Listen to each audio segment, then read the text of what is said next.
just brought that out there. Wow, George. I'm going to tell her you said that too. George getting a little political with us. Wow. I mean, I was dead serious. Look, we may be a little backward in some things. I went to Kroger last night in Bellevue. I might have well been parked at the Parthenon.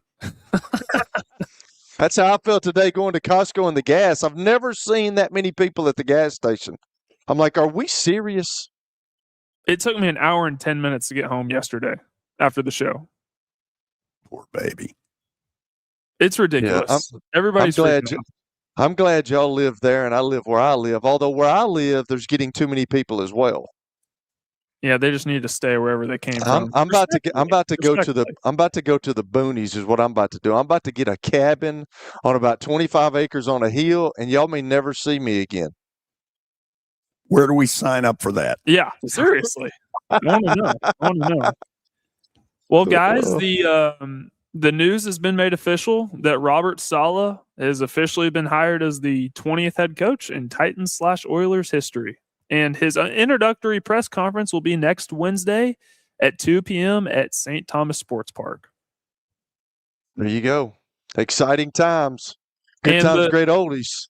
The coaching staff is, in the very early stages of being put together. Special teams coordinator Bones Fossil is being retained, which is arguably the biggest thing outside of the offensive coordinator. And on that note, there are 5 candidates right now per Tom Pelissero for the Titans OC job. One of which being Brian Daboll, which we know he'll probably be the OC if he doesn't get the Bills head coaching job. Cliff Kingsbury's one. Arthur Smith. Bobby Slowick, who was actually getting head coaching interviews not too long ago. And Adam Stenavich, the Green Bay offensive coordinator. It's unbelievable about Bobby Slovak. I remember when we were talking, everybody was fired up because they thought that they were going to get Bobby Slovak down here when they hired Brian Callahan, and he's kind of pummeled. He got fired. It's crazy how that business works, man. And it's interesting that because I didn't know Stenavich would be a legit possibility, and then I remembered that Robert Saleh, after he got fired with the Jets, went to be an advisor for the Packers. So that's where they crossed paths. And also he was an offensive line coach for the 49ers when Robert Saleh was there the first time around. Offensive line coaches are like offensive linemen. They're different dudes. Mm-hmm. Big. Means he probably likes to run the football too. So oh, yeah. It doesn't matter. Like Coach Donnelly's philosophy about if they've got more up there, son, you better do something else. Like the offensive line coaches think they can run with 10 guys in the box. They don't care. They want you to run it. I'm like, there's too many people in there, brother. We can't do it. We don't have enough hats for hats. That's what I say. I don't care. We'll gain yardage. We'll gain yardage. Okay, Hoss. Thanks. George will like this reference. Bombs over Baghdad. That's my philosophy when I see more than 7 people in the box. I'm going bombs over Baghdad. Really? Where'd you come up with that? I don't know. It's my thing. It's my philosophy. Because I had too many coaches that wanted to run the football. I'm a quarterback. I want to throw. So, well, they might have thought that the quarterback that they had couldn't throw. So maybe that's why they wanted to run the ball. No, Coach Wade. It didn't matter. Coach Wade had George McIntyre and was still running the football like 50 times a game. So it's high school, man. It's high school. Just saying. By the way, Kelly, Robert Saleh, his base defense is a 4-3. The Titans haven't run a traditional 4-3 defense since 2013. So it makes me think that they're probably going to draft Reuben Bain, Arvell Reese, or David Bailey with the 4th overall pick. Well, because they wouldn't be hurting themselves with that. I promise you. They've got to get somebody that's out there on the edge that can get pressure like that or left tackle. They've got to do something like that. So it wouldn't surprise me, and those would be good. Those would be some good additions to the Tennessee Titans. That Bain kid can rush the passer, man. He's thick, he's stocky, and man, he gets off the ball quick. They just need elite bodies. That's all they need. Just elite football players. Bring them all in. You remember when we were talking about the Michigan stuff, right? Oh yeah. That's come back around. Sharon Moore returned to the courtroom today. He pleaded non-guilty, must wear a tracking device while he's on bail, and he has another appearance in court March 19th. I didn't know it was non-guilty. I thought it was not guilty, but that's okay. Not guilty. What did I say? Did I say non-guilty? You did. Oh, not guilty. You're rattled. Yeah. Not guilty.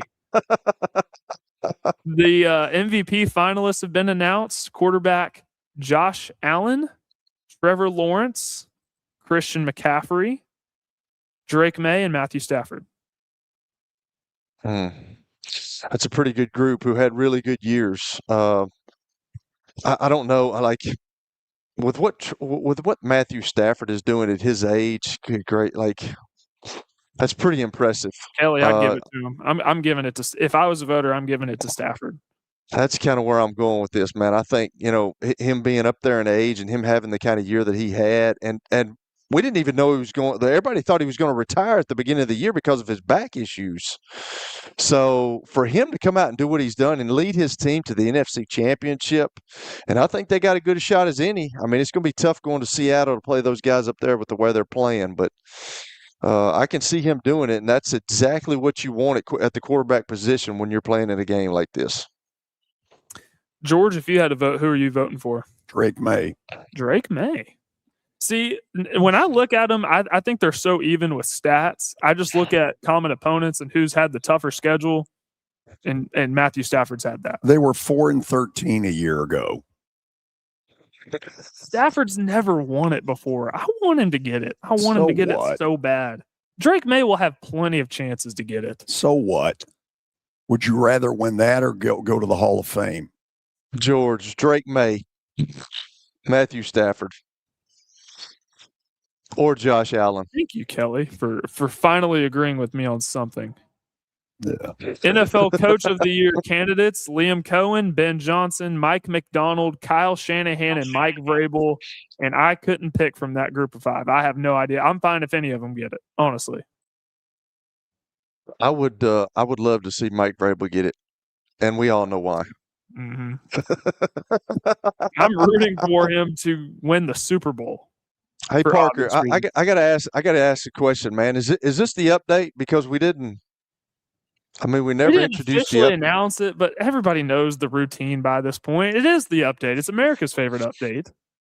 Well, we got to show the promo, Okay, here we go.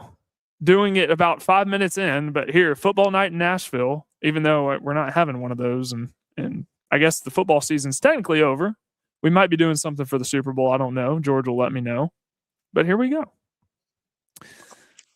All right. Stickler for the Parker, we got to be a stickler for that, Hoss. Let's go. What is Kelly talking to me about being a stickler? You're a little rattled right now. Let me carry on with my update, please. Okay, please. You're taking on water. maybe just a smidge. I will never admit it, though. General Manager John Lynch of the San Francisco 49ers says Brandon Ayuk has played his last snap for the 49ers. The most likely option is he will be released. The more unlikely is he'll be traded. Duh. And they pay. Didn't they just pay him a big contract? They gave him a big one. And they're going to have to take on a lot of dead money this year, but they have the option to split it up between 26 and 27. I don't know what my best guess is. They're just going to pay it all up front, and move on. That was not a smart move. You need to know a little bit of the character of your players. I was around John Lynch when he was at Tampa Bay, and I can remember just a quick story about John Lynch. We were out one night having dinner, me and him and another guy, and I can remember he was from Stanford, but I can remember him talking about he just wanted to make the team. He literally said he just wanted to make the team, and now he's a Hall of Famer, and he's a general manager for the San Francisco 49ers. Had a TV career, too. Was pretty good at that as well. Mm-hmm. So it's amazing the direction that he went after he was like, I just want to make the team.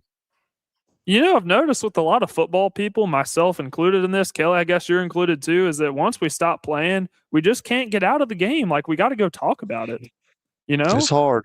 A lot of these former football people make great television. Like Mike Tomlin, I think he'd be awesome on TV. Is that what he's going to do?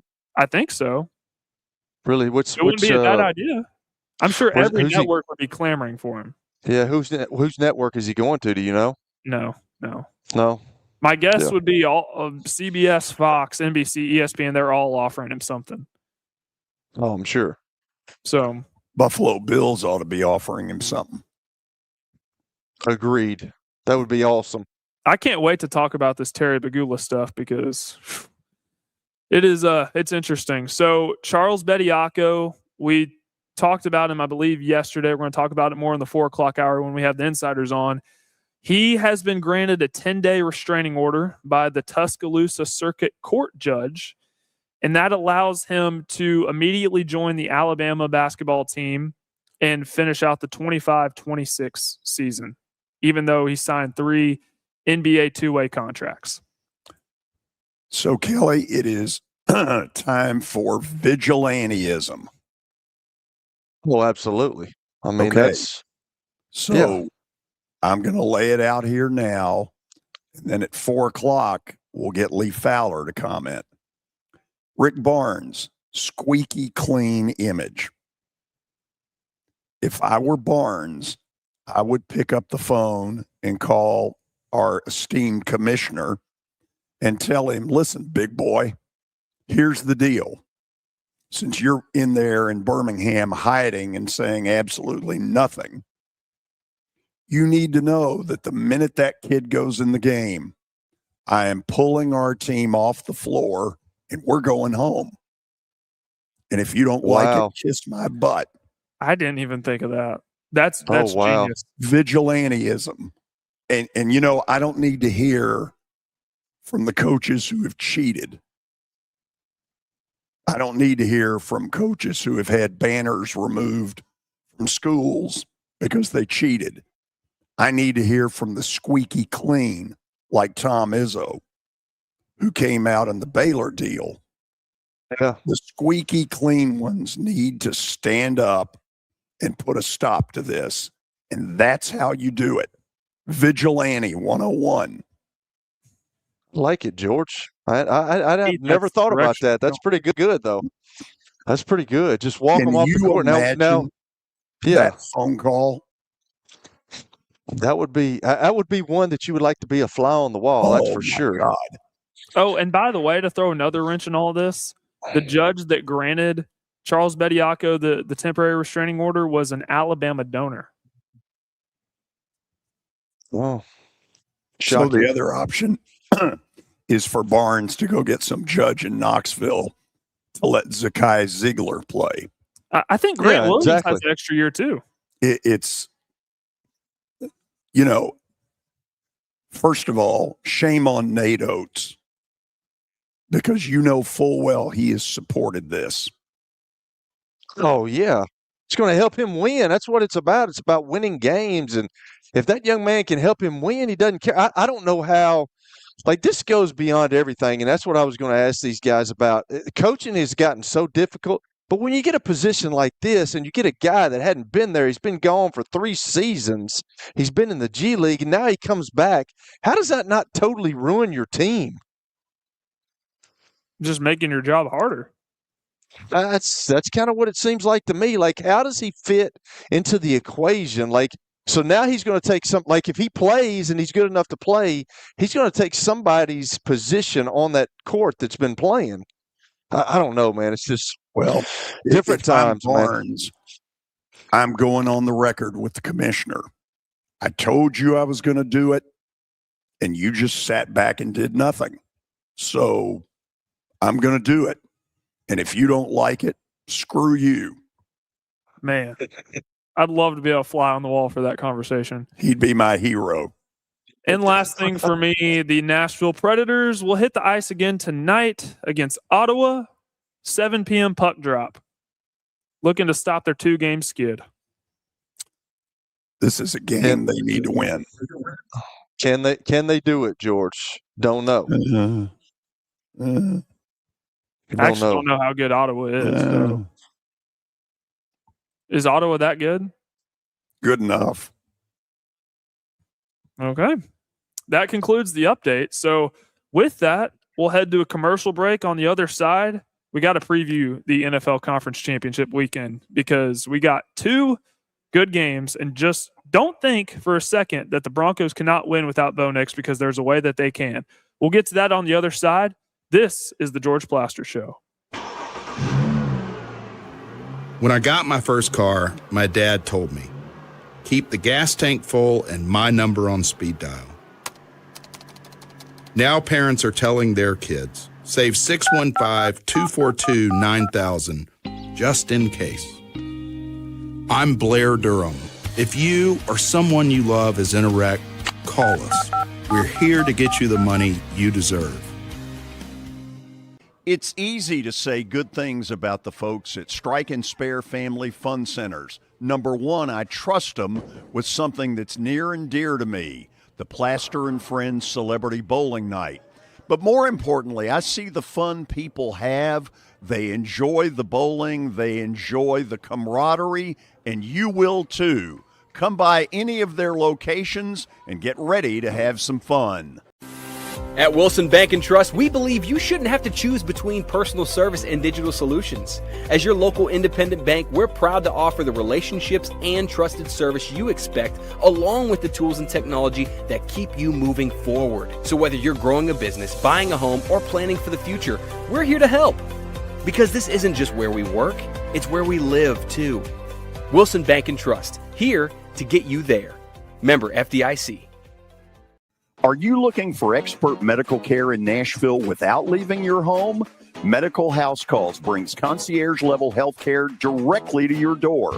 Whether you need urgent attention, ongoing primary care, revitalizing IV therapy, or medically guided weight loss, our experienced providers are just a phone call away at 615-838-2375 or go online, medicalhousecalls.com.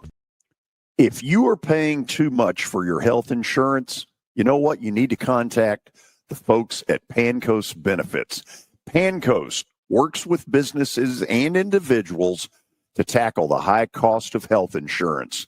Whether you're a business owner, large or small, self-employed, between jobs, or over the age of 65 and in need of a Medicare plan, Pancoast can help. They make understanding your benefits less difficult and more personal. So check them out today, pancoastbenefits.com, or call them at 615-292-3400. 615-292-3400. It's the George Plaster Show. Your sports live here on 94.9 The Fan.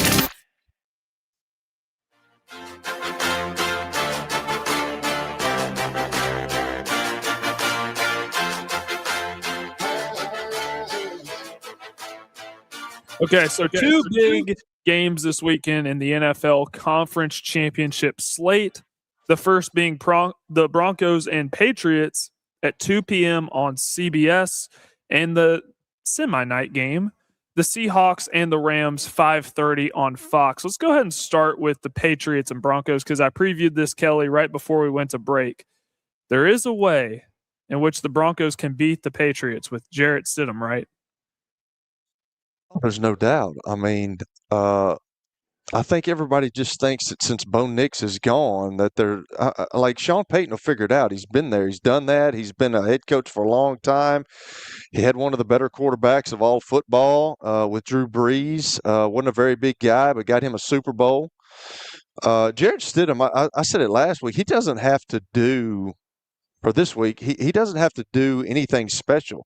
He's got an unbelievably talented defense who's got the best cornerback in the business, probably the best rusher in the business, and the Benito kid. So, just go out there, be heady, try to stay in front of the chains, don't turn the ball over. And if they do that, they got a really excellent chance to win. New England comes in, they're playing really well. They're hot. I think their defense is really good. I think they get after you. I think they play together. I think they play hard. I think Vrabel's got them playing really good. Drake May, though, you even said it, and I've talked about it. Like his last two games have not been great, but he still won those games. And he turned the ball over 3 times, I think, on fumbles against the Houston Texans. But if he does that against Denver, I don't see them winning that game, even though that Bo Nix is out. I think Jared Stidham needs to go in and he needs to relax, which is hard to do in that situation. He hadn't played much. But just go out there and understand that, hey, I don't have to be Superman. I don't have to really play the Josh Allen ball that we talk about. I don't have to do that. I've got guys that can go. Cortland Sutton. I mean, there's not a better guy to look to than that guy. And just get it to your playmakers, run the ball, stay in front of the chains, and manage the game. Which everybody says, well, he's a game manager. Bo Nix is he's a game changer. He's a playmaker. Well, every quarterback is a game manager. And if he just goes out and he does that, I think they got an excellent shot to go to the Super Bowl. This game being in Denver gives him a lot better chance to succeed. Yes, no doubt. Anytime you're at home, especially in the playoffs, like when you're in the regular season, it's hard to go to a team and win at their place. It just is because the crowd and everything. But when you go to, there's different levels of it. You got the preseason who nobody really cares about. Then you got the season.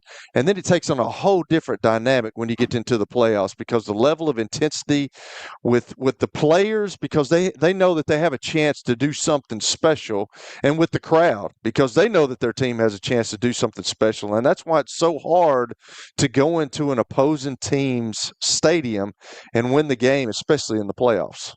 The term game manager, you hear that a lot, and it truly annoys me when people view that as a negative connotation, because I've heard the game manager term be thrown around a lot with Brock Purdy.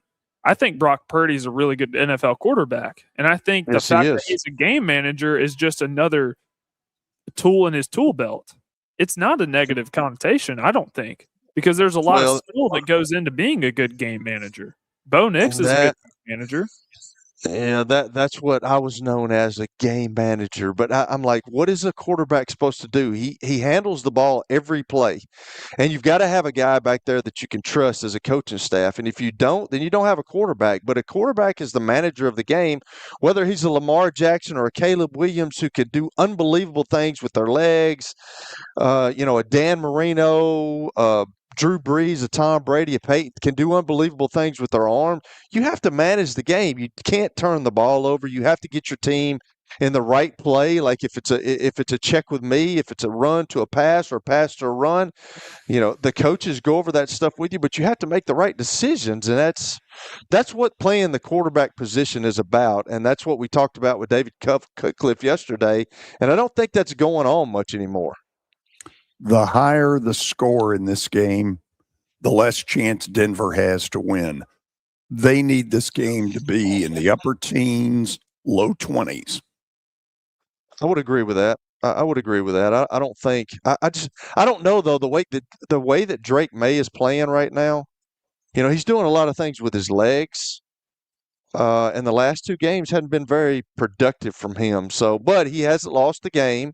They've won the game. So, and I think he's playing a really elite defense in Denver with the Denver Broncos.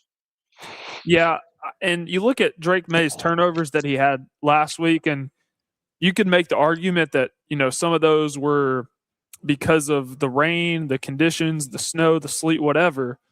But also, too, the Texans have two really good pass rushers in Will Anderson and Danielle Hunter, and they were able to just beat their tackles, get a hand on Drake May, and cause that ball to come out.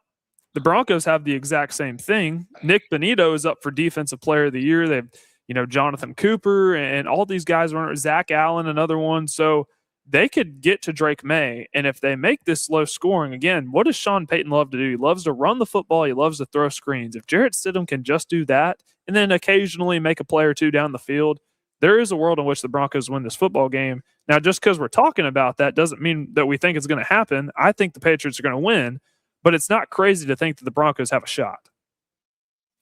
No, and it wouldn't hurt if Denver won the turnover battle, where, like Indiana, got a cheap score Monday night. They don't win that game without the blocked punt.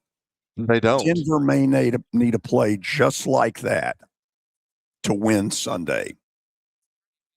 They could. It's that's what ball is about. It's fun to find out who makes the play, and I'm like you, like that was an unbelievable block by that kid. That was kind of a once in a like he put one hand up. You got guys that go up with two hands, and the kicker kicks it right through their hands, and he blocked it with one. And that was Coach Cutcliffe talked about it, and I thought the same thing. That was the most important play of the game because if Indiana doesn't get that, I really don't know if they win the game. But turnovers are huge when it comes to professional sports, and I talk about those statistics and that stats sheet that Jim Moore brought into us every week. And if you win the turnover battle in the National Football League, more than likely your percentages are up that you're going to win the game. So if Denver can get some, yeah, they've got a good shot. But I just think Jared Stidham just needs to manage the game, do what, and I think Sean Payton will help him do that. I think he will get him comfortable in the game at the beginning of the game, and hey, just hand the ball off, don't turn the ball over, and you got a great shot to go on. And the Texans had a legit. I mean, they could have won the game. They forced 3 turnovers from Drake May, but what cost them was clearly the CJ Stroud 4 interceptions. They had 5 turnovers in all. So you can make the case that if Jared Stidham doesn't turn the ball over whatsoever, the Broncos win. I just see it. I could see it. Now, I'm picking the Patriots to win, but I think there are several possibilities in which the Broncos can win it, and it does help that you're at home. Parker, what's the line on that game? So it was 4.5. It went down from 5.5. For the Patriots. Yes. Yeah. Okay. Yeah. And the other game is the Seahawks and Rams. Now, it was Sam Darnold's first playoff game last week versus the 49ers. He had the oblique injury. He didn't have to do much. Now, this time around, he's going to be asked to do a lot more because the LA Rams are healthier, and I believe they're just a better football team. Will we see Sam Darnold perform like he did in the regular season? That's the question. I know that George is waiting on that. He can't wait to watch the game because he thinks the true Sam Darnold in these positions are going to show up. But I'm going to go back to what I said the other day. He's got a really good defense playing well. They can get pressure. When you have that as a quarterback and you know that you can do that, and you could do some things that you normally wouldn't do, because if you don't have a great defense, you can't do you wouldn't make some of the throws. But I think it gives him a lot of confidence going into the game about, hey, if I do turn the ball over, I'm going to get it back. These guys are playing really well, although they're playing a really good team that's really hot right now that went to Chicago in that cold and played really well and ended up winning it in overtime. So this is what makes the playoffs great, man. We don't really know. There's a lot of questions going to be answered. Is Sam Darnold going to play good? Is Matthew Stafford going to get hit a lot? Are they going to be able to run the football? Are they going to be able to do the things that they do? So that's just what makes this time of year great and must-watch TV. So, Kelly, you know as well as I do that Sam Darnold is thinking about it. Oh, no doubt. If I'm the Rams, I absolutely send the kitchen sink early and see if we can rattle him. Because in the past, when he starts to get rattled, he never can get it back. Once it starts, he goes kapoof.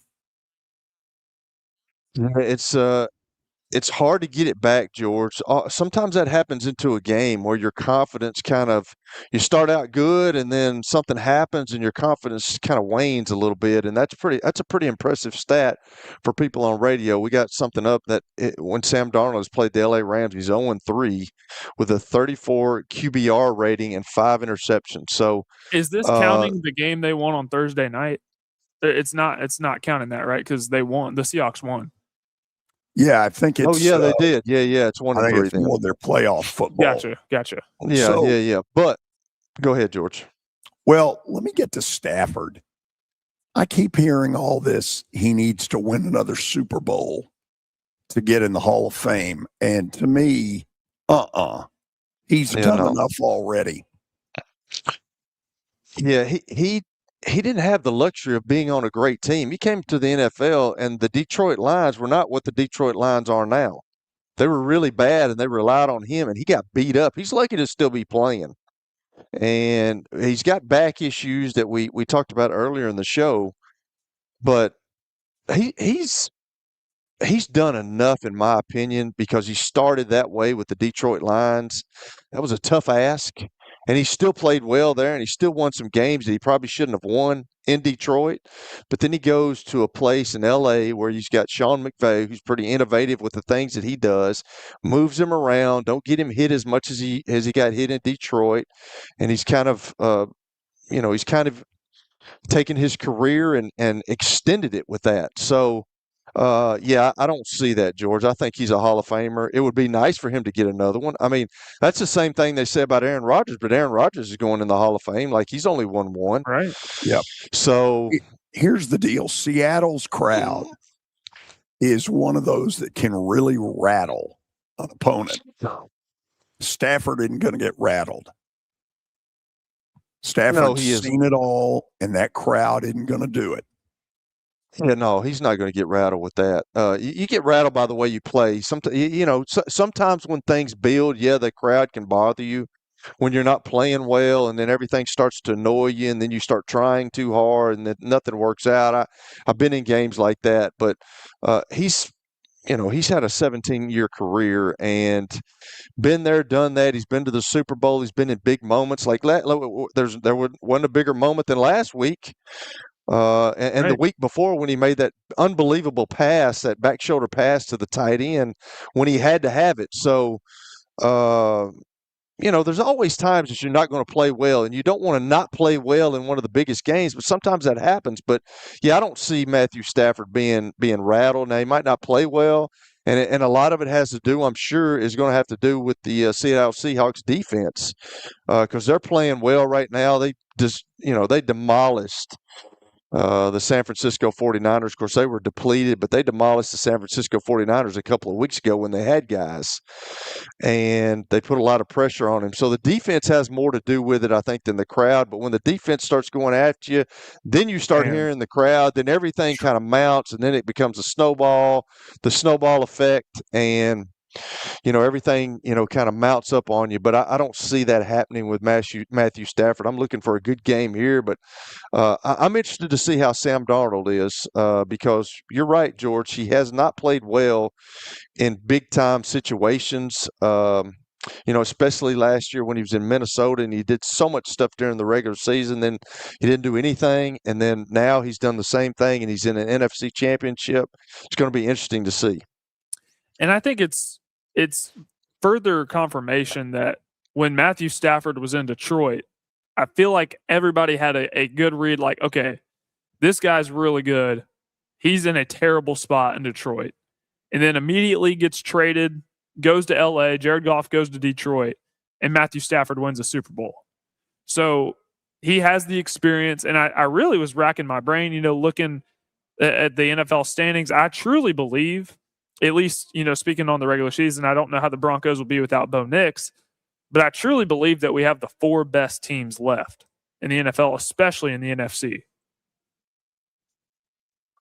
It's, I would say in the NFC. I don't know about the AFC. I'd like to have seen my Buffalo Bills, but I would too. I think America would like to see them. You have, if you're Josh Allen, man, I'm going to bring it up again. You have to make those plays. He had 3 plays, 2 before overtime and then 1 in overtime that you have to make when you're going to go on, and you're going to, it's like Montana, all these other guys. When it comes to crunch time, you have to make those plays. And the other day, he didn't make those plays. You just have to do that to get your team to advance. And he went away from what's worked for him the last 2 years, not having to play hero ball. And then he decided to play hero ball, and it backfired on him. With Sam Darnold, though, I want to continue this conversation going. Hold on. What choice did he have? I mean, look at what Buffalo was putting out there in the wide receiver world. Great tight ends, a bag of bones, and Shakir on the wide receiver front. What choice did he have? I did see a rumor that the Bills were going to go after A.J. Brown. Okay. Here's what I'm going to say, though, George. He had enough. He had enough. I really believe that. I mean, the Shakir kid he's grown comfortable with.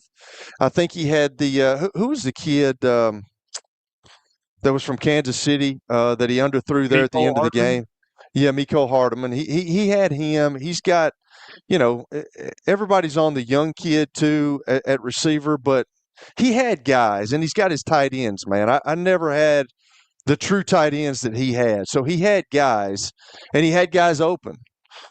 So he's just got to make those plays. But when you get into that mode, as Parker's talking about, and when you think you have to do everything, yeah, you can tell everybody that I'm not going to do it this year, but you have to have a coach to sit you down. Joe Brady's got to sit you down, and he calmed him down throughout the year. I don't know if it was hero ball in the last game. I just think it was a part where he didn't make the plays when he had to. And if you have Tom Brady in that situation, if you have Joe Burrow in that situation, if you have a Joe Montana, or if you have the guys over the legendary careers of all these guys in the NFL that have won the Super Bowl and had to make, you have to make plays at the right time. And the other day he didn't do it. And I hope that doesn't matter. He did do it, and the officiating crew took it away from him. Well, yeah. I mean, we can say that. We can say that too. That's a good point. But with that being said, too, George, if he throws the ball out in front of the guy instead of making him hold up, that's right. We're not talking about this. The kid's catching it, and he's either getting tackled or he's running in for a touchdown. So, what was Parker doing? I was doing laying it over, dropping it in the bucket. So you're right about that. Too, so. You're right about that, and I don't know. Has anybody said anything about that play since then? The NFL has come out and said that the call was wrong. Oh, did they really? Oh, yeah. That really went over well. That's awful, dude. That's absolutely, and it wasn't even challenged. Like that's what I'm saying. If they're not going to challenge something like that, then the coach and the coaches have to have challenges in overtime. You can't just leave it to the officials upstairs. You can't do that. Was it within That's ridiculous. When was the time of that? Do you guys remember off the top of your head? Yeah, it was in overtime. Are they allowed to challenge? No. That's what I'm saying. In OT, it's all upstairs. Yeah. That's right. That's what I'm saying. If they're going to do that and they're not going to challenge something, that at least needed to be challenged. But I'm going to stick with what I said. They didn't know what to call. So they just did. They said, "Nah, I'm going to hide. I'm not going to do anything. I'm not going to beep down there." I guarantee you that was discussed up there. They said, "Nah, we ain't beeping that one." Terrible. It was terrible, and it cost money. It cost people money. It cost the bills of going to an AFC.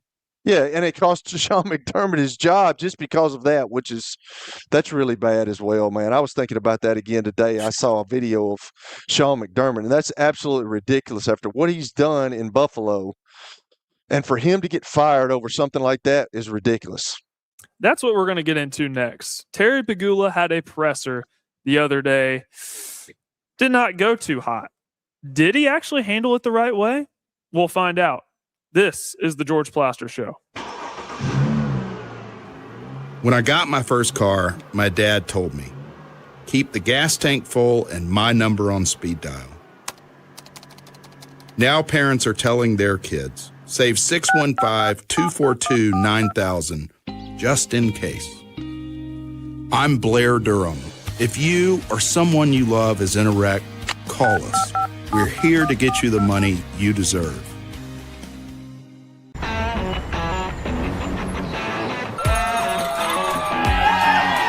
Smashville hockey. Around here, it can sound like a language of its own. But hey, if you can pronounce Demumbrian, then names like Yossi, Shea, Marchessault will roll right off the tongue. Nashville Predators, only in Smashville. Sports and Social in Green Hills Mall is the new home for our Football Night in Nashville promotion.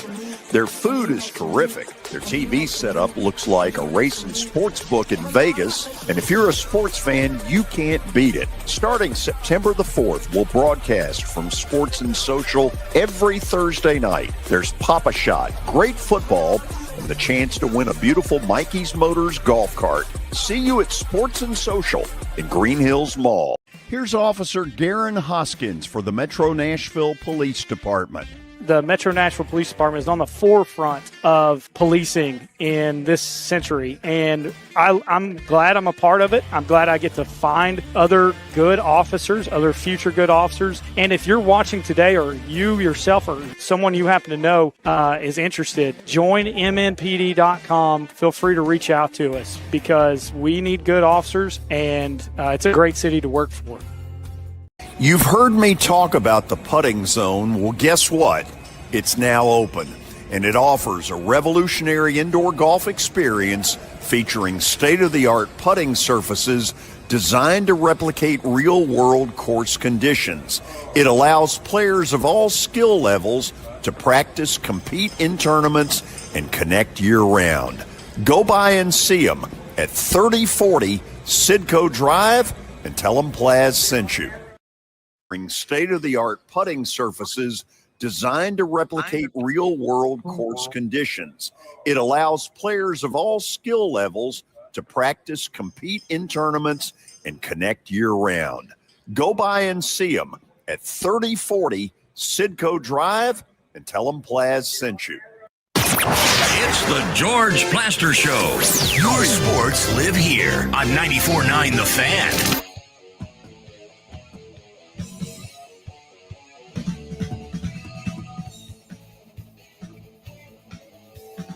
We just played a commercial for the putting zone, and Kelly, I definitely plan on going there soon with my wife because I need to practice my putting game. I would say you probably do, Parker. I would say you probably need to practice your game in general. George, how did I know Kelly was going to say that? Then why'd you bring it up? I know. Shame on me. But I do need to maybe you need to stay in the weight room, dude. Do that kind of consistently. I worked out this morning, Kelly. So I know that's what I'm saying. I mean, that seems like what you're good at. You might want to stay off the putting zone or the links. A little inside baseball where I did a little core work, working on my torque. So hopefully that'll help me when I'm driving. Okay. Moving on. We'll see. Bill's general manager, Terry Pagula. What the hell did that have to do with anything? You worked on your torque. It's Skolnick, man. George, I've told you, it's Skolnick. Do you know what torque is, George? Yeah, it's when you have a real shot at a tornado. Torque on.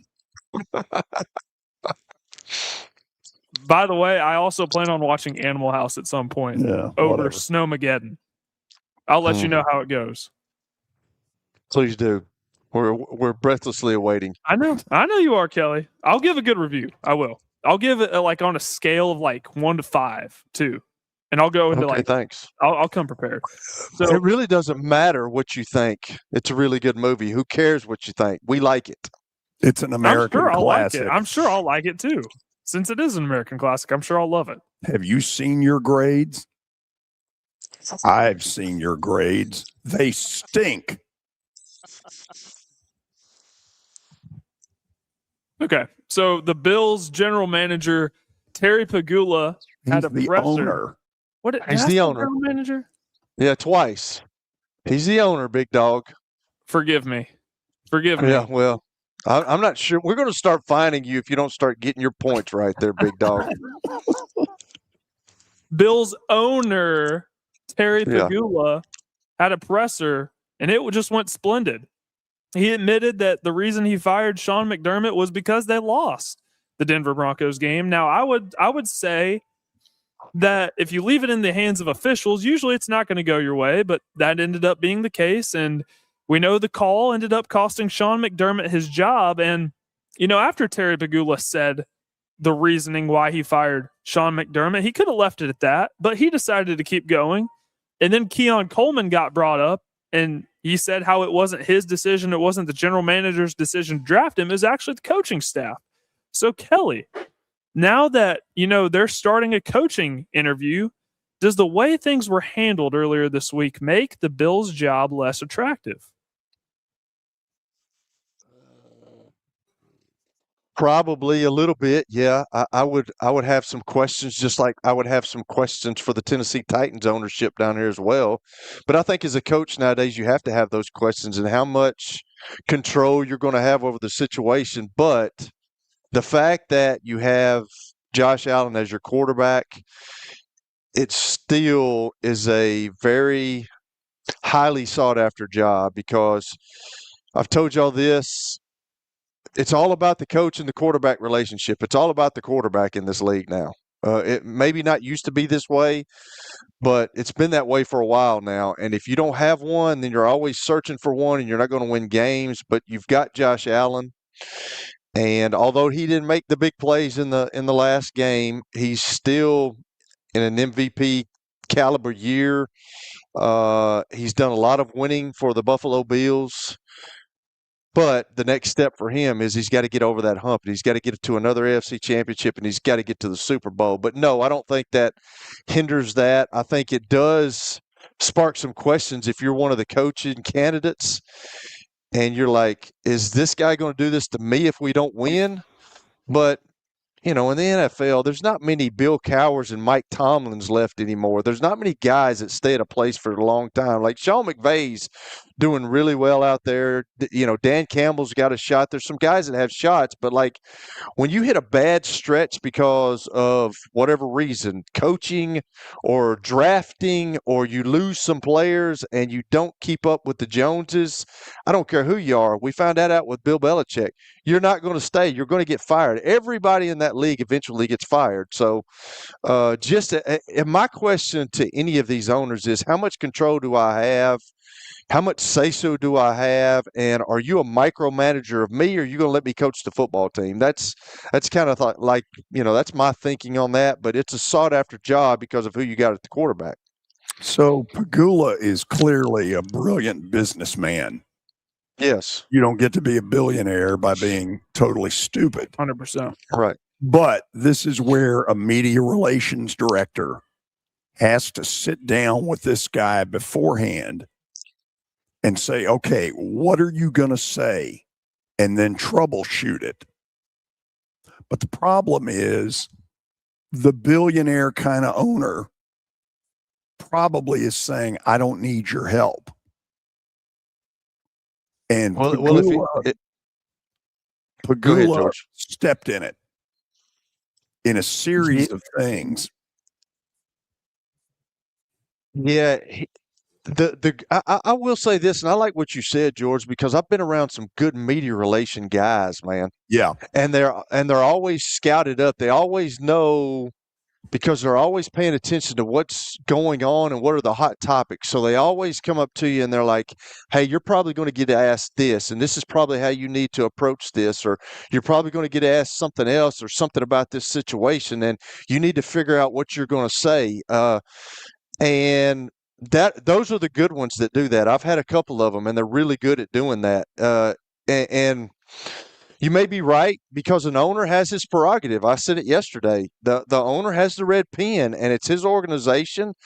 And if he's not listening to what the media relation people are telling him, it's his franchise, and he writes the checks, and he bought the thing, so he can do whatever he wants. But is that going to be widely appreciated in the community of the Buffalo Bills fans? Probably not. But some guys, when they're owners, say some things that are kind of crazy. Some of the owners are kind of crazy because just like rock stars and just like musicians and just like, other people and crazy actors, I mean, owners are different, man. And some of them are eccentric. They got a lot of money, and they really don't care what they say, and they just throw it out there.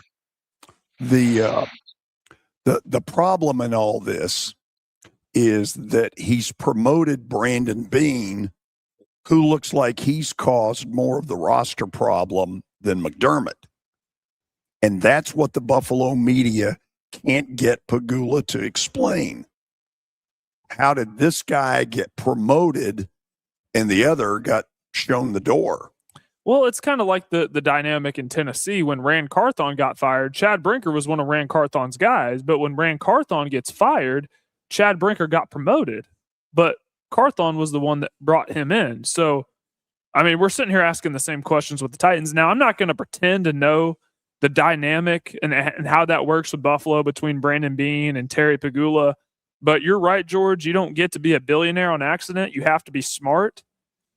And Kelly, too, I think you're right in the aspect that you have Josh Allen, who, despite the bad performance versus Denver, is still regarded as one of the best players in the league. So any chance you get to work with that, clearly you'd want to take it. And that's why I think Brian DeBall is the favorite, because he helped Josh Allen get to where he's at. You know, Buffalo would be better off if he'd go to Australia and watch his daughter play tennis. She won a couple of days ago in the Australian Open. Was she really? Oh. Yeah, she's pretty good. So is Dayball the front runner to get that job in Buffalo? Sounds like it's him and Brady. Yeah, that's what I think. They're either going to promote Joe Brady or hire Dayball, and Josh Allen's going to have a huge input in this. And obviously, Josh Allen was helped tremendously by Dayball. So I think that's the guy that he's going to advocate for. Now, as you know, people who cover the Titans here, we'd like to see Dayball in Tennessee, but who knows? I think Dayball is going to be the guy. And then it seems like Anthony Lynn has also been brought in for an interview, but that's just is more so the Rooney Rule than anything else. I don't know how much. Dayball is kind of a hothead, man. You saw him in New York. Especially when that time that Jackson Dart this past season went into the tent, and he was like livid with the trainers, and he wanted him back out there. And sometimes when you're a coach like that, there's not many Tony Dungy's who don't show emotion, or some guys that kind of stay even keeled. And I just think that Brian Dayball's done it. I know he had some success in Buffalo, and I think Pagula likes him. And like I told y'all yesterday, there's somebody in the building that said he's by far the front runner.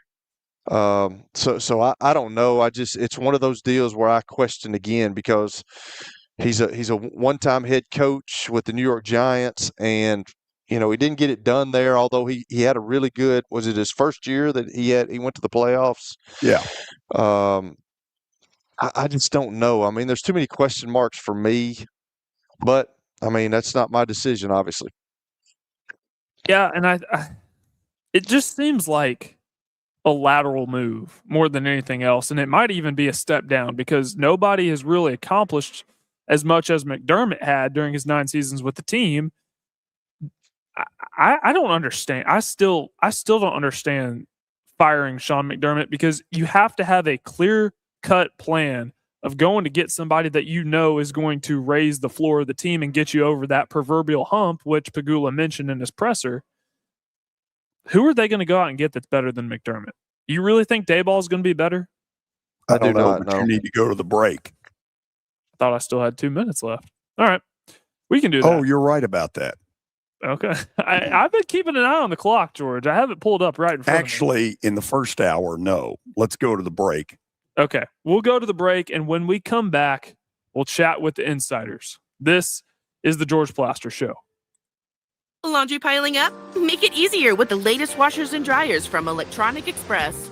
We carry top brands like LG, Samsung, Speed Queen, Whirlpool, and GE. So whether you need an all-in-one unit, stacked unit, front load, or top load, we've got that. With free delivery, the guaranteed lowest prices, and up to 24 months free financing, upgrading your laundry room has never been easier. Find your perfect setup in-store or online, only at Electronic Express. We've got that. Hey guys, it's Mike from Newton Chevrolet of Russellville. Tired of complicated car visits? We've made it easier than ever to book the service you need or schedule time with our sales team. Whether it's time for routine maintenance, a recall check, or you want to test drive that new Chevrolet you saw online, your next visit starts with a simple click. Our website is always up to date and easy to navigate. Don't put off that service or that upgrade. Take control of your schedule and your vehicle needs today. Schedule your service appointment today at NewtonChevroletofRussellville.com. Ponce Law is the only personal injury law firm with the Crash Cam Network. Powered by Roadproof, capturing accident footage on highways across Middle Tennessee. Injured in an accident? Call Ponce Law. We offer a no-fee guarantee, and for over 30 years, we've been helping injured people just like you. We've been voted best law firm multiple times. I'm Michael Ponce, and we want to hear your story. Call us today at 615-244-4321. Ponce Law, justice for all. Want to experience Nashville beyond Broadway? Just 1 mile from downtown, Nelson's Greenbrier Distillery offers one of the top-rated craft distillery tours in the country. Explore our historic space, hear the story of original Tennessee whiskey, and watch the craft come to life right before your eyes. Then don't rush off. Stay and savor a meal at our on-site restaurant, perfect for lunch, dinner, or a post-tour bite. Tour it, taste it, stay for it. Nelson's Greenbrier Distillery. Reservations at greenbrierdistillery.com. Amber and Eve. So you and I have different attitudes about the participation trophies because you played sports growing up. All I was ever going to get was a participation trophy, and I damn deserved it because me just barely participating in a sport was an accomplishment. Okay, so little Amber could have used a participation trophy or two. Job well done, Amber, for even showing up, little girl. Okay, because that girl wasn't going to win, believe. Amber and Ian, weeknights at 7 Eastern on ESPN Radio. Welcome to Kitchen Notes in the Omni Nashville Hotel, where every dish tells the story of Southern tradition and culinary excellence. Dive into our enhanced menu, featuring delights like the legendary biscuit bar and freshly revamped dishes that bring the farm straight to your fork. Perfect for a leisurely breakfast or a hearty lunch. We're open every day, ready to treat you to a meal that feels like home. Experience the refreshed feel at Kitchen Notes inside the Omni Nashville Hotel, where every bite is a note in Nashville's symphony of flavors. At DePaul University, your dreams don't wait for opportunity. We meet 100% of each student's demonstrated financial need. Nothing should stand between you and your potential. Visit depauw.edu. This is a Game Nashville Sports Network weather update. Here is your latest Middle Tennessee weather. Tonight, clouds will increase with a low near 29. Friday will be partly sunny with a high near 38 and gusty winds. A chance of snow arrives Friday night. Saturday expects a mix of snow, sleet, and freezing rain with a high near 29. Precipitation is certain. From the Game Nashville Sports Network, I'm Selma Bouvier. Your sports live here on the Game Nashville Sports Network. Your sports live here. WBUZ HD3 Laverne. All around the world on the Game Nashville app.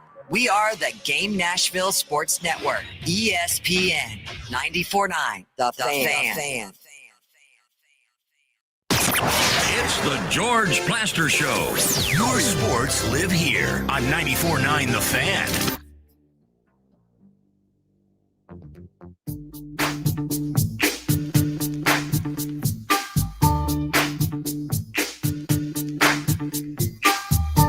Now time for our stat of the day, brought to you by Apple Collision Centers. Trevor Lawrence was named a finalist for the NFL MVP, the first Jaguar to be nominated since who?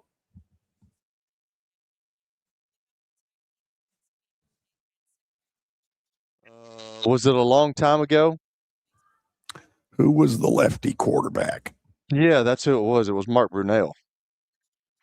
That's kind of what I'm getting at. It was Mark Brunell. Final answer? Yeah. Fun fact, it's never happened. Oh, never happened at all? Nope. Not one guy has been up for MVP for the Jacksonville Jaguars. Some guy in the YouTube chat, Byron Leftwich. That was his guess. Byron Leftwich. I thought it was Mark Brunell. That was the first. Wow.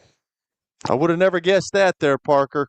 And I would have said if Trevor Lawrence played like he did down the stretch the entire year, because he didn't start out playing that way, I think he would have had a legit case. But we all know it's between Drake May and Matthew Stafford. And we're pretty split on the show. Me and Kelly think it should be Stafford. George thinks it should be Drake May. So we'll see what happens when they announce. Okay. George, you really think it should be Drake May, George? You really do? 4-13 a year ago. That's my best argument. Okay. And you're sticking to it. Sticking to his guns. What if Matthew Stafford never wins MVP? What if they do give it to Drake May? Whatever. Who cares? Okay. With that, we'll welcome in one of two of the college basketball insiders and Ron Bergazzi. Still waiting to get Lee Fowler on here. Let's go ahead and start here, Ron, with the Charles Bediako news. I'm just going to throw you an alley-oop. Like, where in the world, when did this start becoming a thing, letting G League players back into college? Well, that's a shocker to me. I've been reading a lot about that. I'm not sure how that happens. But, I'm not sure I understood when Vandy was able to get another year out of their quarterback. So it's a different world we're in nowadays. And so George had this idea, and I actually thought it was genius. Don't steal it. Do you want to go ahead and say it? Just go ahead and say it. Just go ahead and say it. So, Lee, this one is aimed to you. We are clearly in what I would call kind of wild west. And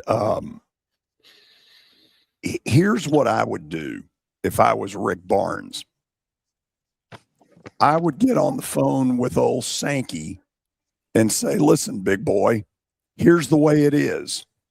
The minute Bediako goes on that court, I am pulling this team and we're leaving. It is time for some vigilantes because let's face it, nobody is standing up for anything. Izzo is the one guy who ripped into the Baylor deal. I don't need to hear from all the cheaters and all the people who've had the banners taken down when they won a championship like Calipari. I need to hear from the squeaky clean. And if I'm Barnes, I'm putting the commissioner at notice. If this guy goes in the game, we're leaving. George? Yes. He may suspend you. Well, I would tell him, listen, screw you. Yeah, I mean, something's going to happen, and it's going to be something like that. That's going to create a situation where hopefully cooler heads will prevail and they'll get it resolved. But, the last time I heard that Congress was going to resolve something, since I've retired, I watch them on TV. They're not going to resolve anything. No. In the next election's the only thing they're going to resolve. So I mean, it has to be the people in the game. Izzo's a great one. Barnes would be a good one. Barnes would be a good one. I think that it's going to have to come from them, but then again, they're all making $10 million. And, they weren't, Ronnie, I don't think you ever made $10 million, but in a year, but those guys you could add all of mine up. Yeah, me too. Hey, me too. And I've been out only 10 years. So, it's all, they're all a part of the game. It's just what part of the game can you get somebody to believe is wrong and what part is right. And unfortunately, there are a lot of players in it that it's going to be tough somebody to step out and say this is crazy and we're going to change this because they're all part of it. Do you believe Oates intends to play him Saturday? Can't get in Oates' mind, but if he's eligible and he can help you win, they're going to play him. If they've been, if he's ruled eligible by the NCAA and the conference, then he'll play him. Yeah, but that's not the case. Okay, well then he's eligible by way of a TRO, temporary restraining order. Yeah. Like they've done in other cases at Alabama, they know the judge and the jury and they'll find out how it's going to end up, and then they'll play him. if they know it, they're going to end up on the right side of the law. So that's happened before down there. And so it's craziness, but it's not much more crazy than Nebraska being 20-0 and Miami of Ohio being 20-0. And I mean, there's some strange things going on, and most of the good parts going on in the Big Ten. So I that's what's kind of got me confused, is why the Big Ten is really being successful with all this new stuff. Now, we always know they had a lot of money and they had this and that, and maybe it's just luck that the right guys, right timing. But sure, after, you got an undefeated team in basketball that's never won an NCAA game. You got a football team with Indiana never won anything, and they're national champions. So it is some strange goings on. Okay, but ultimately, isn't it going to take a squeaky clean to do something that's kind of vigilante to force the issue and say, this has got to stop? Well, I mean, I would say in my dealings over all the years in the NCAA, it's going to take more than one or two of them. It's going to take all out coaches saying, look, this got to stop. We've already had some of the greatest coaches that ever coached quit because of all this. And that was long before it got as involved as it is now. I think the best basketball coach ever, or one of the best, was the Virginia coach. And, he was at the age he just said, I'm done. This is not what I signed up for. So it's going to take a lot of people involved to get it straightened out. And unfortunately, the NCAA hadn't been a very good leader, because they've got a bunch of rules they don't enforce now because they don't feel like they'll be enforced by the judges they go in front of. So there's kind of lawlessness going on everywhere with all the things that are happening. Well, I guess my point is Sankey acts like he's the big leader. So if you're Barnes, aren't you putting him on notice that you're not going to have this, that you're the commissioner and you better do something? And I think behind the scenes that'll happen. It won't be publicly at first. I think that, it's according to how things work out in the long run. But, it's you definitely put out there and go talk to them and say, here, this is ridiculous. You can't allow this to happen. And then whatever happens after that, you decide what you can and who'll be involved. And Rick's got a great platform because of what he's done in the past. And I would say he'd be one of the guys that can get this stuff changed. But once again, he's on his way out. As far as 3, 2, 4 years from now, he won't coach anymore. So but doesn't that make it easier for him to do that? It does, but it makes him listen a little less, because the younger guys are, involved in this and are doing this stuff and doing whatever it takes to be successful. And I think it's going to take a real something like this to make change. There's no question about that. And George, I think your idea is as good as anybody's. It's going to take some guys that people pay attention to get it done.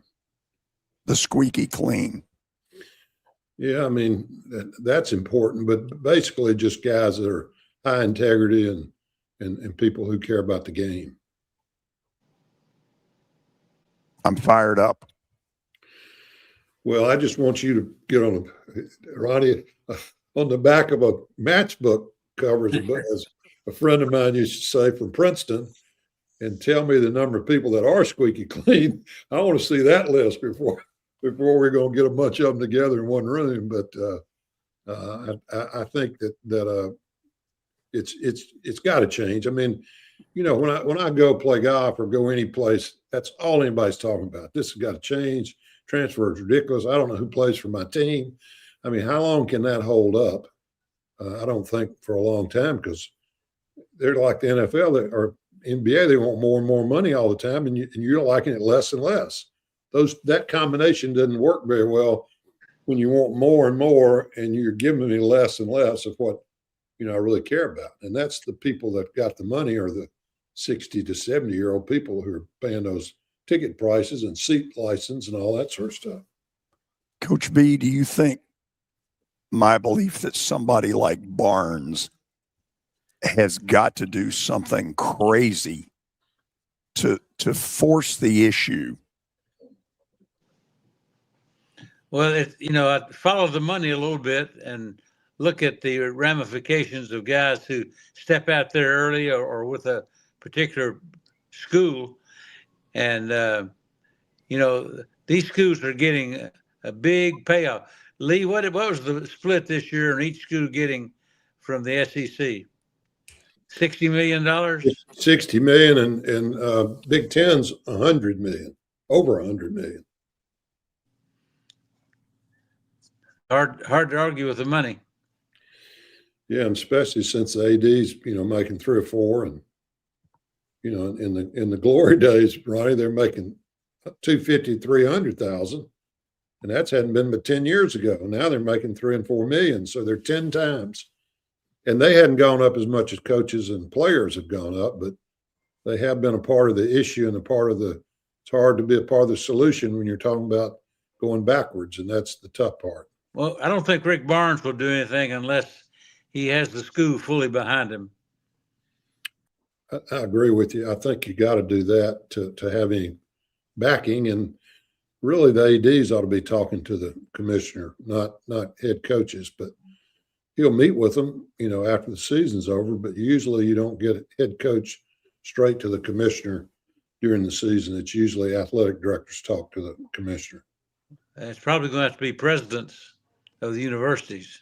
Yeah, I think that's where it all ends up. And in most good situations, it's the ADs talking to the presidents and getting them to agree on a certain situation, and then the overall group goes together and decides something. So it's usually AD to coach to AD to president, and president to the commissioner.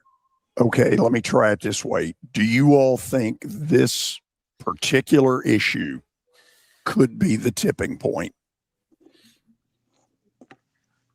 Well, we've had a lot of tipping points in the last 2 or 3 years.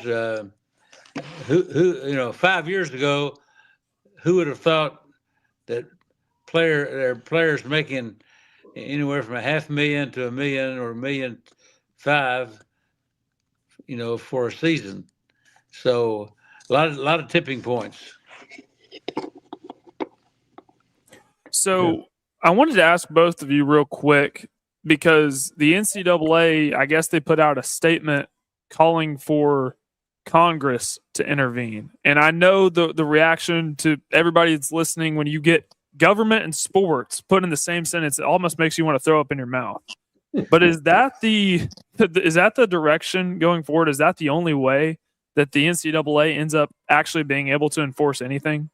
Well, let's bring it back to just the local level and say, because there have been several power moves attempted at the state politicians taking over TSSAA, and when those talks heated up a little bit, and they found out that they're going to have to assign officials, they're going to have to be in charge of training to a certain extent. I think they backed off the people pushing that.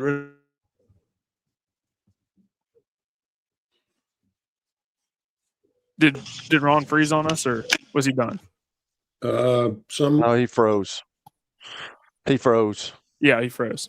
Okay, Lee, you want to pick up where he left off? Well, I think what they're asking for is making rules and regulations that'll hold up in court. But even if Congress passes it, lawyers are going to take it to court, and whether the court will stand up saying it's constitutional that you can do this.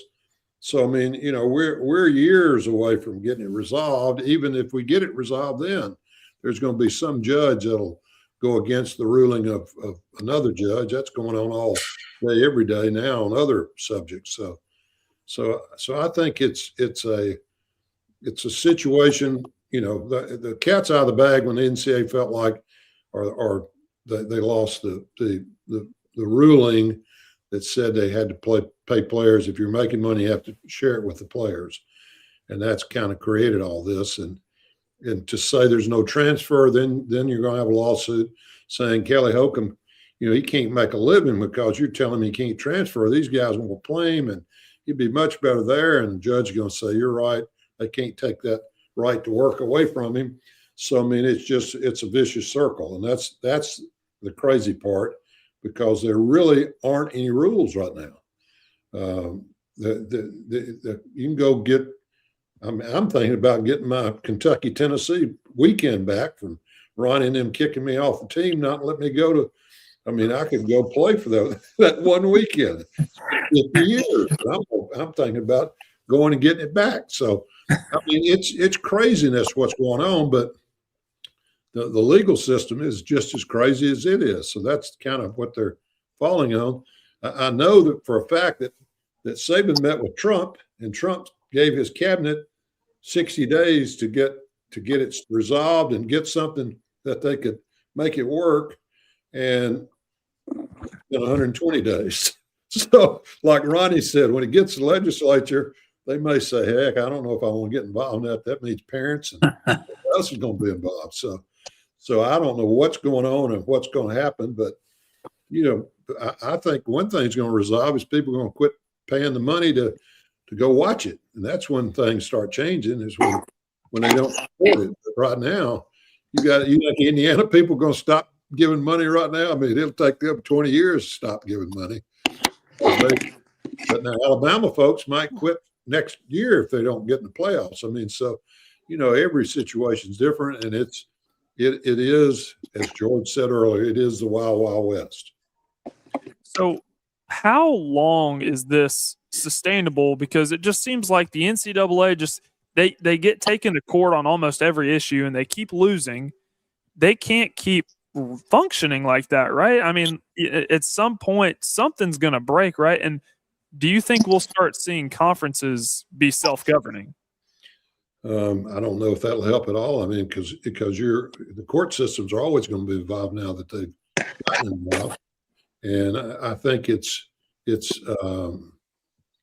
You got to understand the NCAA is half those rules that were passed. I voted on because they don't vote on them every year. And probably the biggest thing that happened in the NCAA is when they went away from one school having one vote. And they went to President's Council. And then the President's Council decided everything. And so that really changed things, because the organization was not represented across the board by every school. And that kind of was a kink in the armor of the NCAA. And so all of a sudden there were 31 guys, conference presidents, running the NCAA like a board of directors. So, it became more like a corporation than it was the NCAA, and were represented by everybody. And I think that they did that where they could control things more about, the money and who's got the money. And I can't tell you how many meetings I sat in where they were going to go to only 60 schools, and we're going to take our money and take our ball and go home. And, if you get the math out, you can't have just 60 schools, because a lot of people are 5-5 or 6-6, and nobody's going to stand for that. So, it's a moving target all the time. It's what you want to do, and now they've gotten what they wanted, and it's not working real well, I don't think. All right, so with that, we're going to go ahead and head to a break, because we got a lot more to talk about on the other side. This is the George Plaster Show. When I got my first car, my dad told me, keep the gas tank full and my number on speed dial.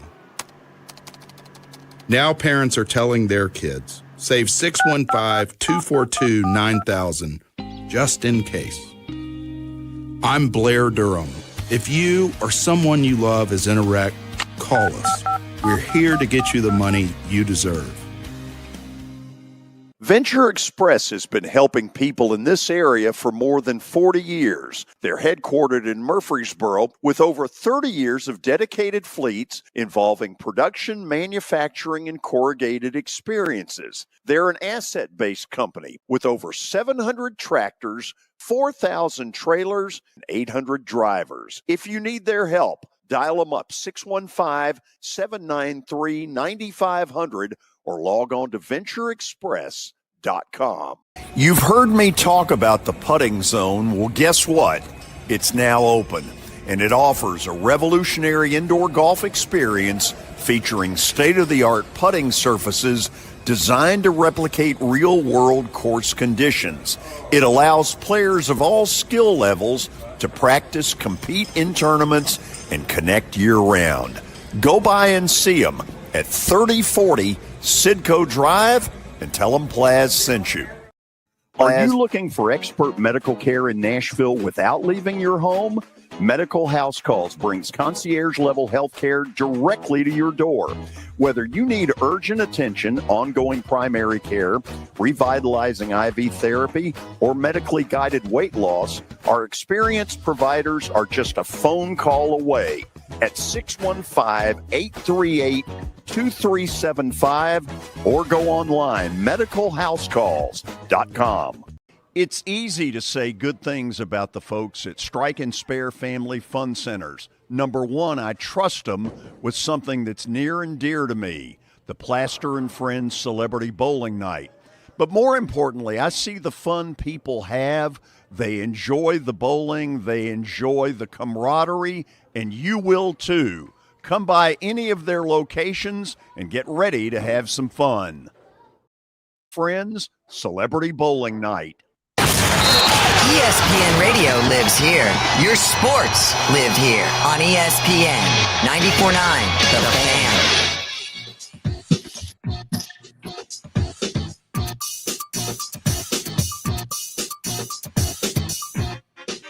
We're back with the college basketball insiders. We just got done recapping the Charles Bediako news with Alabama. If you missed it, you can go back and listen, just not right now because we got more stuff to get into. Also, on a side note, the Baltimore Ravens have hired Jesse Minter as their head coach, the defensive coordinator of the Los Angeles Chargers. We'll also talk about that later. Kelly and George, I know you have some more questions. Well, let me start real quickly with one thing, Kelly, and then I'll turn it to you. Jesse Minter was once on a Vanderbilt coaching staff. There have been several games switched because of this potential storm. Stetson, Austin P tomorrow at noon in Clarksville. Florida Gulf Coast, Lipscomb, noon tomorrow at Lipscomb. MTSU at Jacksonville State tomorrow night at 6 o'clock. So don't be surprised when there are a few more of these. Go, Kelly. Okay, so yeah, y'all put a lot on the plate. So I want to ask both of y'all, because y'all were both coaches, players. The Bediako situation, how do you manage that as a coach? Because you've got a guy that's not even been in the program. He's played in the G League. Now he's coming back. They're talking about him playing. Like, how do you manage that? Because he if he does play and he does end up playing, which I don't know if he could start, maybe he can, I don't know. But like, he's going to take somebody's spot that's playing, that's been starting. How does that? And I know that's the genius of coaching, but how do you get through that as a coach? Lee, you've been on both sides of the table here. As an administrator, how would you handle that? Well, I as administrator, it's pretty easy to tell the coach whether he can or can't play and move on. But as the coaching part of it, like Kelly asked about, you handle it very gently and you simplify things pretty quickly, and you put him someplace and what he does best and try to work him in as the weeks go by. If you're talking about how you actually work him in with the team will be really happy if they're winning. If they're losing, they'll be really upset. And of course, Alabama plays a lot of guys, so they're still going to get playing time. So it has a lot to do with whether it's a success or a failure to whether they keep the rest of those guys involved in trying to play hard and play well. I think internally, though, I'm like you. Tough. You got to look those guys in the face, and coaches are not challenging players, I don't think, as much as they did before because of the transfer rules. And I just think that I was talking to a very good friend of mine who's a well-known national level coach, and he says you run into situations that you never thought would exist with what's going on now. And I noticed that I think you're getting a lot more what I call friction between players and coaches now, that the coaches kind of back down because he's getting paid $500,000, and it's what a difficult. I know a lot of really good coaches are the ones who haven't quit already would be happy to step aside if they weren't for such big salaries. So we had Coach Cutcliffe on here, and I asked him the same thing. I asked him about the level of the quarterback play, which I think is going down, and you're already starting to see it in the NFL. But he asked a coach, and I don't know, he wouldn't, he's not going to tell us who it was, but he asked a coach, he's like, why didn't you say something to him, or why didn't you coach him this way? And he said, I can't, coach. He said, because he'll transfer. Is that where we're at right now? Like, coaches are coaching scared? I think they are, and I think that they're doing it. Scared been the right word. They got some pretty big money riding on where they finish in the conference. If they get to the tournament, if they get to the Sweet 16, there's a lot of bonuses in there for the coach themselves. Yeah, and Kelly, I think that it's really no different. I mean, you might be scared, but if this other guy can come in and win, you'll worry about that next year because they're reloading every year. So they know some guys are going to transfer. They know they're not going to build from within, and that's the part that's the change with the coaches. The coaches like to keep good players around, but they know they have no control over it. So I'm not.